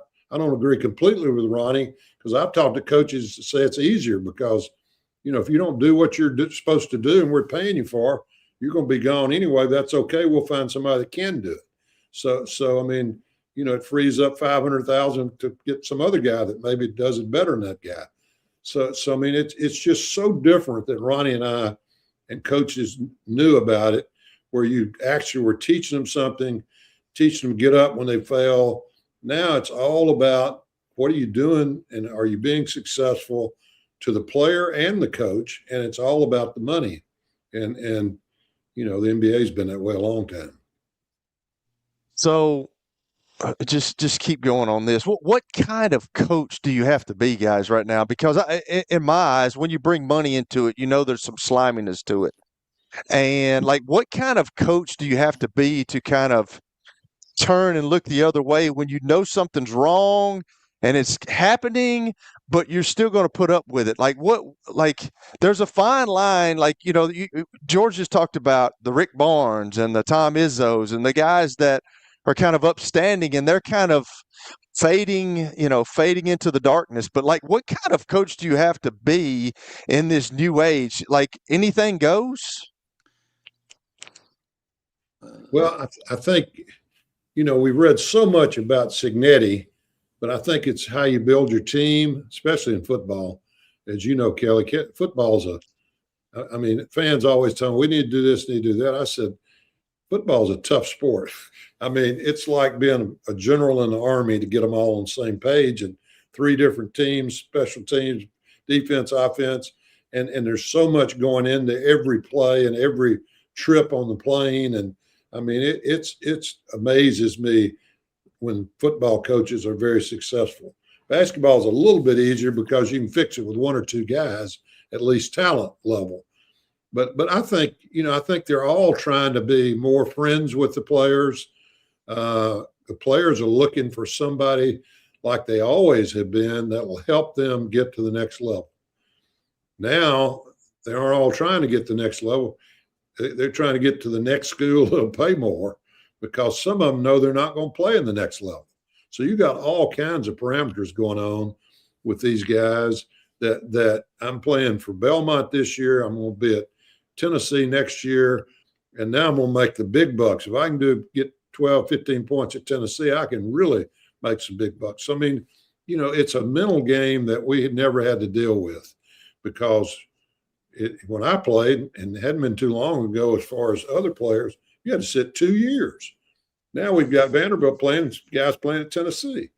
and playing against each other. And back then you had to sit 2 years before you could play in the league. So that wasn't going to happen. So you didn't have to deal with that. You still had to deal with keeping the guy happy and trying to make him happy, but he at least was there, and days changed in and out. So I think it's a much tougher coaching job, but the one thing about it, everybody's doing the same thing. And I'm not sure that was always the case, that everybody was doing it the same way.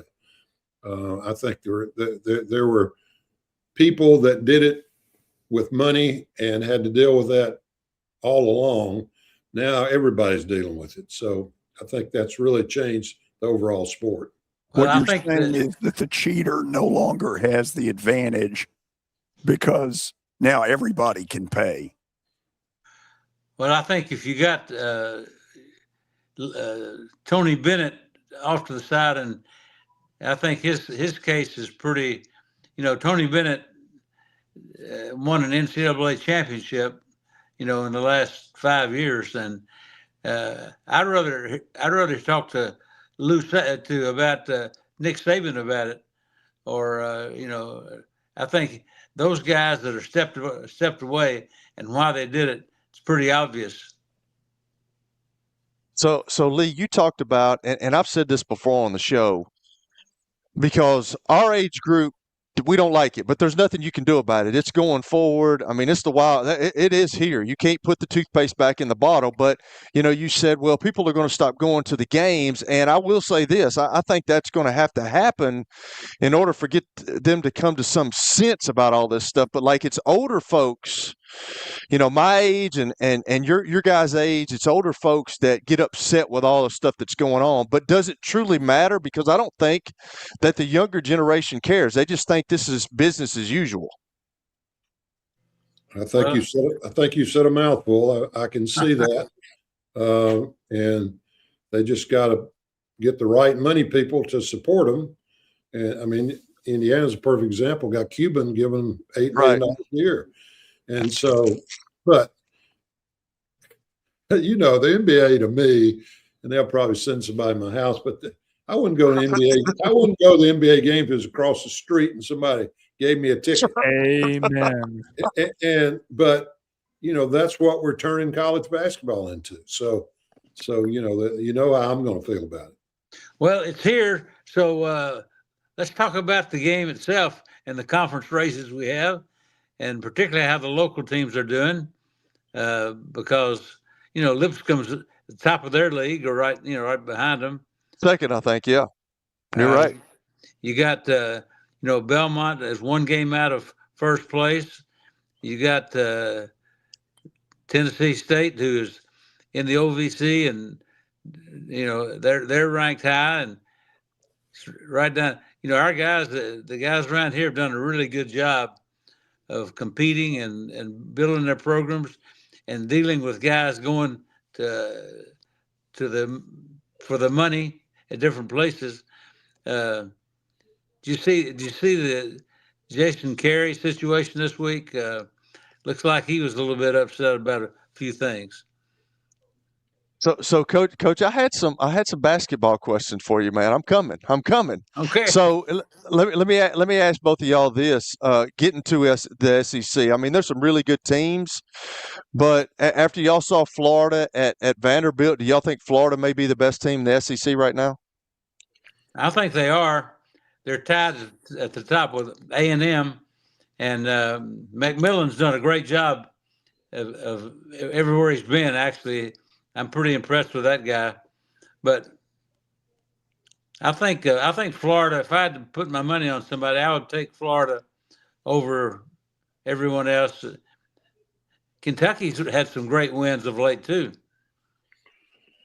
Yeah, I agree with Ronnie. I think Florida is by far the best team, and they have size and guard play, and so they're built for the long haul too, especially the NCAA tournament. I'm not, of course, I know you're not either, Kelly, down on Vanderbilt, but they played a great game against Florida, lost to a very good team, and they're in a little dip right now, but they'll come back, and it's just got to get them back. Kentucky, I watched a couple of times since last week's show, and they found something, and I think maybe playing different players, they've gotten a little more team chemistry and playing together and playing defense and doing the right thing. So, and Murray State's a very good team. Murray State's really playing well. So we've got a lot of deals. And Ronnie, and one of the things I wonder about is we say that Belmont and them get hurt by this the way we're doing things now, but they may be getting help to find the talent, because most of these schools are not looking in high school for talent. They definitely aren't searching for that one guy that, that's undersized and can really play. They're looking for somebody who can fix them right away. So sometimes I think that those schools have a chance to get really good players, and maybe better than they had originally. Belmont's kind of an outlier because he's always been able to find good people. But the rest of them, I think, are getting some of those high school players and kids that the big schools are not going to take. And so it seems like to me it's kind of bringing those guys closer to the big boys. Well, we've seen some games the last couple of weeks that have been, I'd say, if you look back at the Tennessee-Kentucky game, in the last 5 minutes of the first half, I thought Tennessee kind of got a little bit satisfied with where they were, but you can't, with 3-point baskets and the pace of the game, you can't rest on your laurels at all. But Jay Billis said this during the broadcast, and I just said it to a guy I was watching the game with. The last that Tennessee game was lost in the last 3 or 4 minutes of the first half, when they let Kentucky State just close enough to where it became an issue down the stretch, and Kentucky was up to the task. So my last question here, let's go outside the SEC. Is UConn back? And do y'all think, you brought up Nebraska earlier, Lee. Is Nebraska, you think, I know we still got some basketball to play, but do you think they're a number one seed? It's too early for that, but we'll learn a lot next week. I think Tuesday or Thursday they play Michigan, and we'll find out a little bit more about them, of how good they are. And they can lose to Michigan and still be very good, because Michigan's got a great team. But right. So some of these conference games are going to really separate some of these folks. And it's happening in the SEC. The SEC is going to have a lot of people around 500 in the league because of and that doesn't help you when the NCAA tournament comes up, because they think the league is not very good top to bottom. So, it can be talked into that, and I'm afraid that'll hurt the number of people they get in. I know Lenardi's talking 8 or 9 right now. They had 13, I think, last year. And it has a lot to do with how good your top teams are and how well they've done outside the league. And the Big 12's done really well with Arizona and Texas Tech and Houston. And they're really good at the top. So it's a little early, but I think I've kind of, through Indiana football and now Nebraska basketball, it's kind of it's crazy. It's made my hope for teams that good things happening to good people, I would say. Ron, what do you think about UConn? Sorry. I like their coach. They got a great tradition. They're going to, regardless what system is in place, they're going to have good players, and I really like the way they run their program. So I'm a fan of UConn. I think I would rank them right now in the top 3 teams in the country. I wanted to ask about Vanderbilt. Vanderbilt's a projected 3 seed, but I'm sure that's going to go down with their last 3 losses. How concerning is Vanderbilt's 3-game skid? Well, I think the book on Vandy's changed a little bit, because they're very, from a scoring standpoint, they're very guard oriented. You got Tanner at 17.1 and Duke Miles at 16.6. That's almost 32, 33 points per game, and that's a big percentage on their team. They've got to have more production in the paint, and I'm not sure I know where that's going to come from. Yeah, and I think people are defensing a little bit different now. They're not helping as much. They're staying with those shooters, and so I look for some tweaks in that to get pop out jump shots and stuff to kind of work to get them open instead of just being able to throw it out to a guy wide open. And I think that'll happen. And I think Byington's done a great job. And it doesn't worry me at this point because they've got some games. Hopefully they can win and get back on a positive note. Let me ask this, though. Wednesday night, they weren't ready to play. And that's one of the few times since Byington's been here that he's dealt with this. I thought it was a team that felt sorry for itself because they played really good against Florida and didn't win. And I just thought it carried over to Fayetteville. I guess, do you all agree with that? And what does Byington have to do about that? Well, it's not like he can push a lot of buttons because their inside strength, more than half of their points come from three guys, and they're all perimeter players. Nichols, Miles, and Tanner are getting a lion's share of their points, and they've got to get some more. They got to get some points from the paint off the block, and McLaughlin likes to be. He's outside a lot. They don't really have anybody who can score. What about the dunk show that Arkansas put on against Vandy?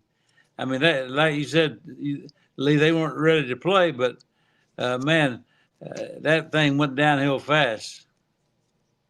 Yeah, I agree with George a little bit. I'm not sure when they weren't ready to play. I just think they ran into a buzzsaw, and some nights you get back on your heels, and it's tough to come off that, especially on the road. And we all know how Calipari's people play. Emotion is a big part of their game. And once again, you're kind of unlucky to catch them at home, and they've been playing well lately. But I guess Auburn beat them at home bad, or I forget which game was that they didn't play well. But I have not. I mean, I think that Vanderbilt is a good team. I think they'll get it back. I just think they've run into a buzzsaw right now. They need to have a good win here next game. So the concept when Lenardi had them as a 2 seed was a little high. In the end, what are they? Oh, I think they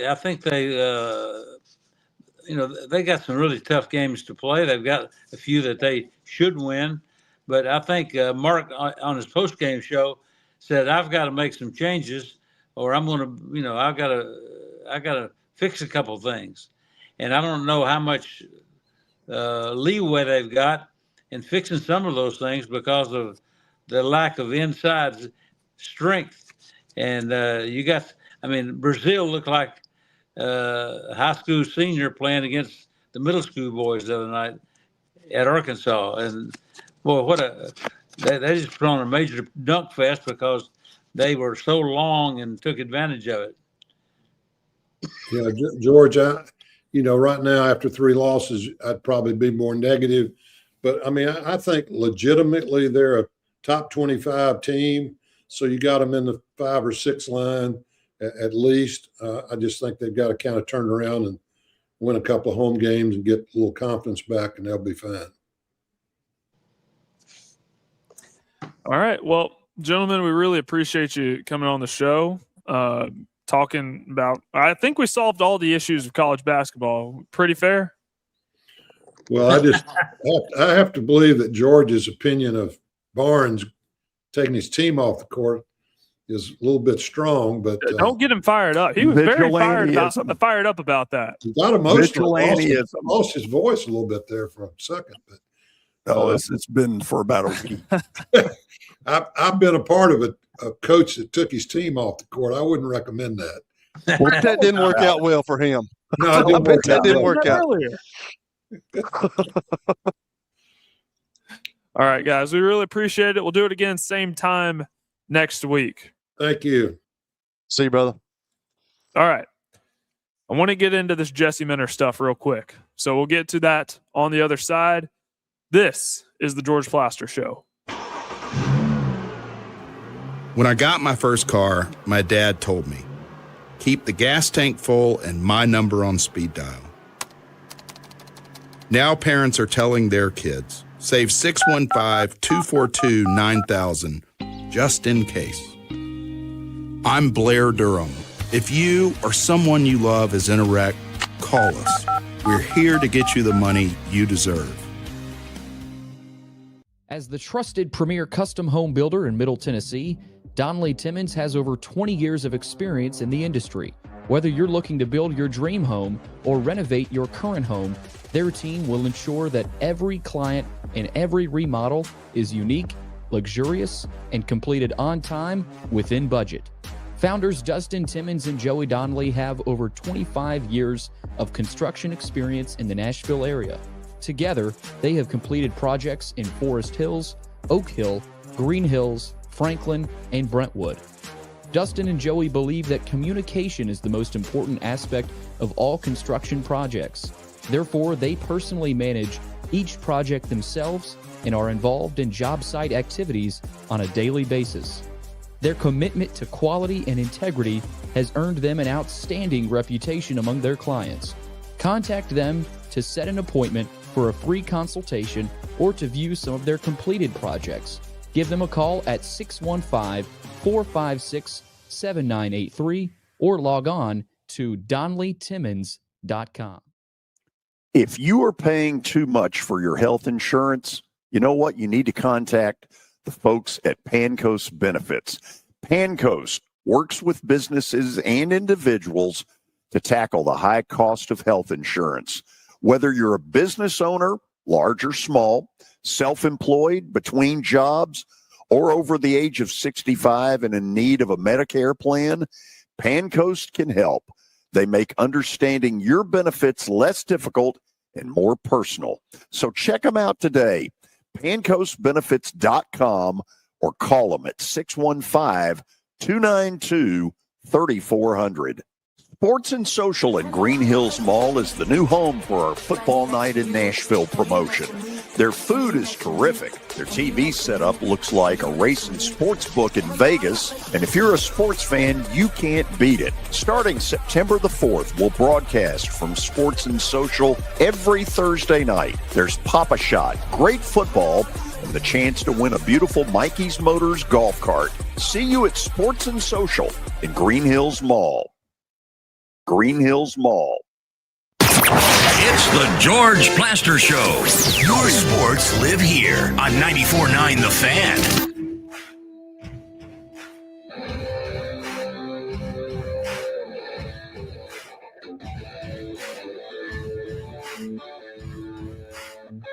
Okay, so the Baltimore Ravens seem to not be able to get away from the Harbaugh tree because they just fired John Harbaugh and they replaced him with Jesse Minter, who was working with Jim Harbaugh. And fun fact, he was in Baltimore with John before going to Michigan with Jim, and now he's back in Baltimore. So we'll go round table here. What's your initial thoughts to the hire? First of all, he was Vandy's defensive coordinator 4 years ago. Rising star. Why not? Well, the first thing I thought of was what you just talked about and he alluded to, Parker. It was the Harbaugh. They cannot get away from the Harbaughs, and they're hoping something happens like Mike McDonald with the Seattle Seahawks. Like, he's done really terrific out there. He was the defensive coordinator for the Baltimore Ravens, and they're kind of hoping that can happen with Jesse Minter. So, I mean, he's got a really good football team. He's got a really good quarterback that's a proven guy, and they're looking for him to get them over the hump, as John Harbaugh could not get them back. He'd won a Super Bowl, but he just couldn't get them back for some reason. So we'll see. It'll be interesting to see what happens because you take a big gamble when you move off of John Harbaugh, a guy that's had so much success, moving to a younger guy. I understand message is getting stale, but my question is, whenever you hire a defensive guy, I always want to know, especially when you have a superstar quarterback like Lamar Jackson, who's going to be the offensive coordinator? I feel like that's always the question that has to be asked. Well, I'm guessing that he answered that to their satisfaction. Right? Yeah, I mean, you have to. I mean, that's one of the questions that they're going to ask. Who are you thinking? Who's going to be your offensive, and is he going to call the defense, or is he going to have a defensive coordinator? So that's another question that you got to ask, because I think personally, when you get into that league, and I know that Sean McVay's done it, I just think that you need to allow other people to be that, and you need to be like the Mike Tomlin. You need to manage the team, and I think that's just a hard thing. But some guys have done it. Mike McCarthy's won a Super Bowl with it. Sean McVay's won a Super Bowl with it. There's other people. There's a lot of people that have won Super Bowls doing that. I just think that's a hard deal, especially in today's game. But some people manage it well. Yeah, Robert Saleh, it was interesting because he talked about his time with the Jets, how he didn't call defensive plays for the Jets when he was there. And when he wasn't calling plays, he said he felt very disconnected from the team. Now that he's back with Tennessee, he said that he is going to call his own plays, which, to be honest, I kind of like, even if I wasn't a huge fan of the move to begin with. But, yeah, the question becomes who's going to be the offensive coordinator, because if Cam Ward doesn't work out, you're not going to work out either. And I have been told that he presented a plan that the brass really liked, Borgonzi, Brinker, Amy, all of them. And then he even presented a backup plan as well. So I wonder if his original plan was bringing Mike McDaniel. Okay, now he goes to the Chargers, and now it's on to Brian Daboll. I have no idea. That's going to be interesting to see, and who else is left out there? I mean, Cliff Kingsbury. I was with Cliff. He came to a training camp with me. I think in Buffalo. I think the guy's an innovative guy. It didn't work out in Arizona with him, but I think the guy can call plays. He just I don't know. We'll see. I think he grew up around football. His dad was a coach, so he's knowledgeable about it. Just can it work? It's certain situations and timing of everything is key in this stuff. And I don't know. There's not many more guys left. If Daboll gets the job, I mean, I'm sure he'll find somebody. But Cliff Kingsbury is one of them. And then maybe Joe Brady if he didn't get the Buffalo Bills job. Because I think Joe Brady's pretty good at calling plays. Right. It seems like if the Titans are able to land maybe a Bobby Slowick or a Cliff Kingsbury, that they'll be in this for the long haul, because Bobby Slowick did get fired from his coordinator position. So if he's brought to Nashville, it seems like he'd be here for at least 2-3 years. Same with Cliff Kingsbury. I'm not sure how much head coach interest he will generate. Were you going to say something, Kelly? Okay. Well, I don't know where that came from. I heard it. Yeah, I know. Maybe it was George. George, did you hijack the show? No. But I am going to throw something out there. It's about Bediako. Okay. What if the NCAA came out and said, listen, you've won in court, but you need to know come tournament time, we run the show. Any wins that you get while he's playing for you, we will not count.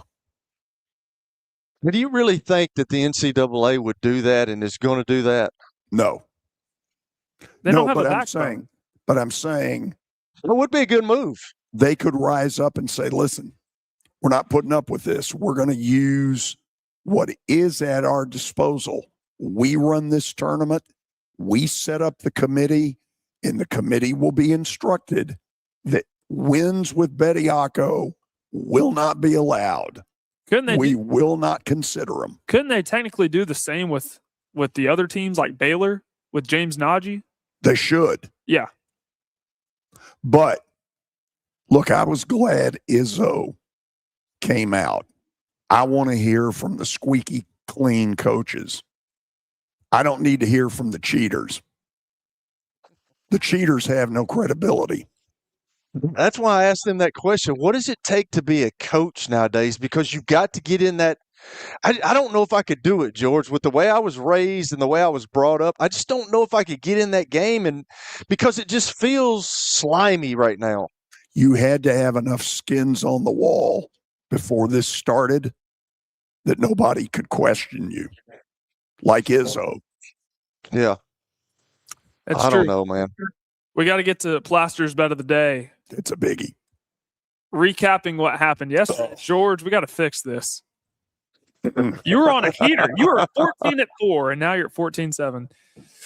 All right, what's tonight? Preds. Got to win tonight. Gonna win tonight. Is there a book it? No. No book it? No. See, whenever you don't say book it, usually I take that as you're not as confident. Parker, get us off the air. All right. We'll see y'all tomorrow on the George Plaster Show.